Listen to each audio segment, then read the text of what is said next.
Plants vs Zombies is a game that you should all know, which was first released in 2009 by PopCap, and has had multiple games made on PC and consoles, some amassing millions of players, and even EA taking over the game, shooting its popularity up massively. But what kickstarted this masterpiece?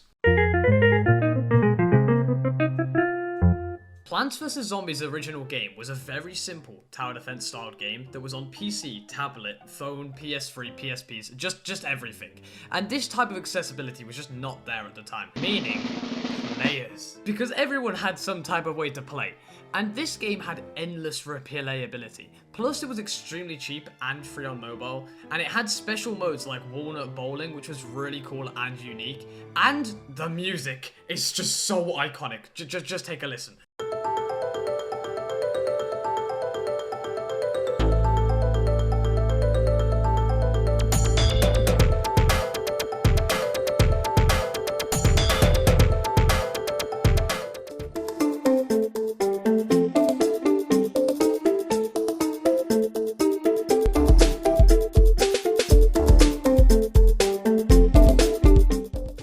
And then we fast forward up until 2011.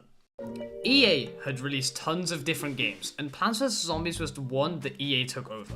And their first game they made after the takeover was Plants vs Zombies Garden Warfare, that was made in 2014 on console and PC, which was a hit, getting a 7.8 rating on IGN. And many people who were fans of Plants vs Zombies first played on Garden Warfare. Even I started on this game, and well, it was perfect. The maps felt really good and looked really good.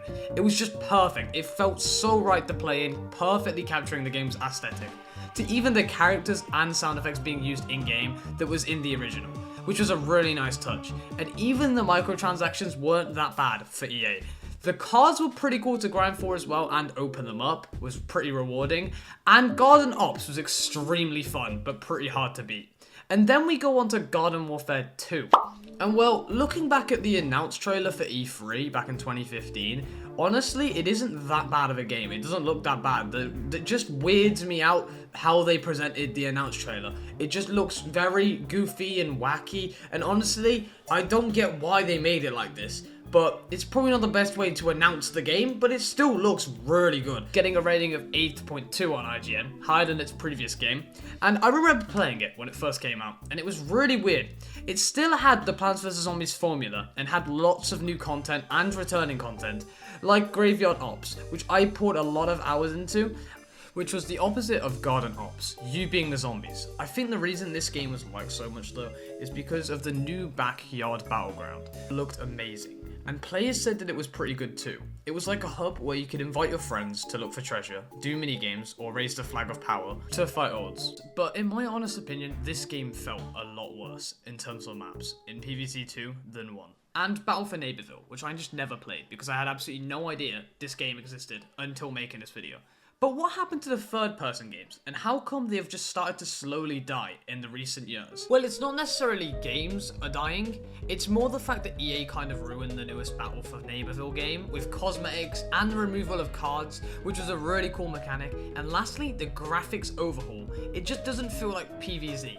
But there's also not been many games released recently as well, mainly on even Plants vs Zombies 3 was pretty shit to say the least. And did EA cause this? Most likely yes, but also they were the reason why the franchise is just even bigger than it was before. But lastly, if Plants vs Zombies does indeed keep on going lower and lower in popularity, we can still go through the original games and relive the same moments. And with that, thank you guys for watching. Go watch another one of my retrospective videos, and let me know if you want me to keep on doing these, because they're pretty cool. And go check out my channel and subscribe. I'll see you guys in a bit. Peace.